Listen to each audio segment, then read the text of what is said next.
morning. I'm Mayor Tommy Roberts. Welcome back to the Mayor's Table. Again, this morning, my guest is City Manager Rob Mays. And Rob, thanks for being with me once again on the Mayor's Table. It's always a pleasure. Rob, this morning I want to revisit a Mayor's Table segment that aired back in June. It had to do with Public Service Company of New Mexico's release and filing of its integrated resource plan with the Public Regulatory Commission. You'll recall, and I hope our viewers will recall, that integrated resource plan calls for the closing of San Juan Generating Station in 2022. So it provides for another 5 years of operation of that coal-fired generation facility. Of course, we own an interest in Unit 4 at San Juan Generating Station. It's now a 2-unit configured plant, and our ownership interest was about 8%, I think, in the total plant operations. I'm not sure exactly what that number is now with the closing of Units 3 and 2. But nevertheless, it's a significant asset in our generation portfolio. And the announcement by P&M that it intends to close that plant, close that operation, has a fairly significant impact on our community. The purpose of this segment of the Mayor's Table is just simply to update our viewers on the status of the process. The IRP was filed by Public Service Company of New Mexico with the Public Regulatory Commission in early July. So the official filing occurred then. Actually, it was probably late June, and the July 3rd date was the deadline for the filing of protests. We, after a lot of thought and internal discussion, decided that we would not file a formal protest in the formal proceedings at the Public Regulatory Commission at the state of New Mexico. And I want to provide some of the basis for that decision to our viewers of the Mayor's Table. Let's just discuss some of the issues that we considered in our decision not to protest. Yeah, well, that's an important point. We would not, well, probably first of all, we want to make sure the public knows we've not forgotten about this issue, because we know with the economic impacts and real jobs that there's a lot of people this is on their mind every day. And the fact that it has maintained a huge priority of our time and effort over this last summer, and we haven't forgotten about it, nor do we intend to. In terms of the considerations, I mean, really boiled down to that we have more opportunities still in the future to intervene in the regulatory process, that we really just felt after lots and lots of hours of consultation with other stakeholders, other owners, our attorneys, with P&M, with Westmoreland, the mine operator, that we just really felt that the best chance to extend the life of that plant beyond 2022, at least for now, was for us to maintain a very positive, collaborative, working relationship with those key stakeholders to work together to see if there's a better answer, to create what has been coined the so-called soft landing, to extend the life for another 5, 7, 10 years. Recognizing that it won't last forever. But right now that collaboration is happening. People are at the table and working hard on any and all creative ways to possibly extend the life. And as you mentioned, our primary focus is on an extension of the life of the plant, delaying for several more years, minimum 5 years and possibly even 10 years, delaying the closure of the plant. The closure of the plant will necessarily have a dramatic impact on the mine itself. Obviously, the plant would not be needing any coal, and the coal owners would be needing to look for another outlet for that product. So we're interested in the economic impact on our community. We recognize that the coal plants here are going to close someday, and we're interested in trying to defer those closure dates as long as we can. Our decision not to protest was based in large part, as you mentioned, on our desire to maintain a good, strong working relationship with all of the stakeholders, including Public Service Company of New Mexico. One of the outcomes that we are exploring as we speak and plan to aggressively explore in the future is the possibility of new ownership of the plant, maybe a different configuration of ownership.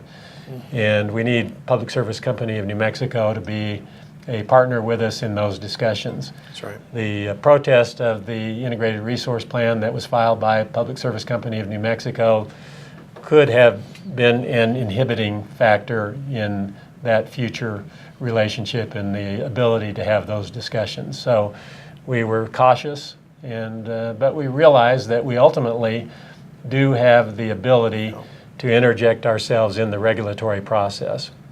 If the Integrated Resource Plan is accepted by the Public Regulatory Commission, the next step in the regulatory process would be the initiation of the abandonment process, the formal abandonment process. And that would have to be initiated on or before July 1st of 2018. So by choosing the course of action that we have, foregoing the opportunity to file a formal protest at this early stage of the process, we have given ourselves about a year's time to see if we can find a solution that works for the current stakeholders and for possible future stakeholders in this plant and in the mine.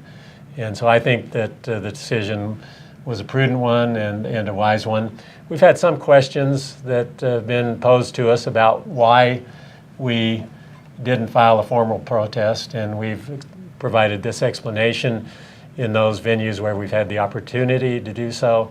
I think this Mayor's Table segment provides us another opportunity to explain to those who watch this venue what it is was the basis for our decision. So let's talk just briefly before we close about what form some of those steps are taking right now. Well, again, we're involved in good faith collaboration with the owners, stakeholders, the coal mine, P&M, looking at everything from operations, efficiencies, how the employment structure would work, labor, fuel costs, everything we can to see if we can come up with a way to make that coal plant competitive economically. It's got to compete in the market if there's going to be a third party that might have an interest in some type of ownership or in marketing that energy. So that's the key. We have to become more efficient and cut costs and find a way to lower the bus bar price to a place that it could be competitive, on the market. And I would say that we're optimistic. I mean, there's still many hurdles. I would not want to give people a false sense of assurance, but we are optimistic, working very hard at it, and have seen some good positive discussions that we might very well pull this off. I think it's really important that we also emphasize that the plant in its current configuration of operation is environmentally compliant with all federal rules and regulations. That's right. And laws. This is something a lot of people don't realize, and That's I think right. we need to reemphasize that as often as we can. It's not as though a lot of money still needs to be spent to bring the plant into compliance. It would even be compliant with the Clean Air Act that has not been enacted into law, but the Obama proposed Clean Air Act. This plant operation is currently compliant with what those regulations in that law would impose on plant operations. And P&M is still, I believe, in the process of installing selective non-catalytic reduction pollution control devices and equipment at the plant, and that is going to even further the improvement in emissions and the control of emissions into the atmosphere here in our local environment.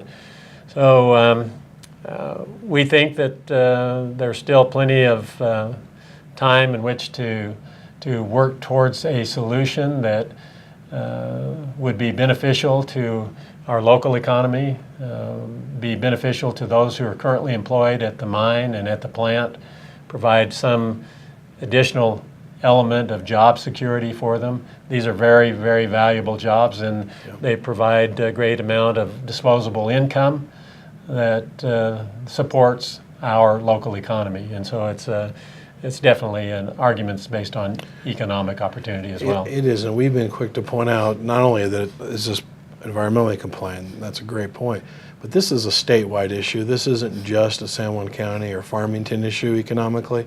There's impacts to our entire state. About $170 million will be lost of recurring revenue to various government entities from local all the way up through the state. Our state has certainly not been in a position to absorb a loss like that. And then again, as you point out, the potential job loss has a trickle-down effect all through our state's economy. So we've worked hard to try to get the attention of our state legislature, to have them understand this just isn't a San Juan County Farmington issue. It's a statewide impact. And I think I would note for the viewers in closing that the formal protest process is underway, and there were a handful of interveners, protesters, who filed protests against the Integrated Resource Plan filed by Public Service Company of New Mexico. There are also a handful of individuals and entities that filed statements in support of Public Service Company's Integrated Resource Plan. So the Public Regulatory Commission will be scheduling hearings on those protests and those statements of support, and will ultimately make a decision whether or not to accept PNM's Integrated Resource Plan. Again, when that happens, and assuming that the Integrated Resource Plan is accepted by the Public Regulatory Commission, then the next phase will be initiated, and that is the abandonment process. A whole new series of hearings will be held to determine whether or not, in fact, the plant should be authorized for abandonment. So a lot to be done in this process, a lot of opportunity for us to be engaged in it. We will update you again at an appropriate time about the status of this process, and we hope that you found this particular segment, this update, informational. Rob, thank you for being my guest again this morning. And thank you all for being with us once again on the Mayor's Table, and we'll look forward to seeing you again next Monday.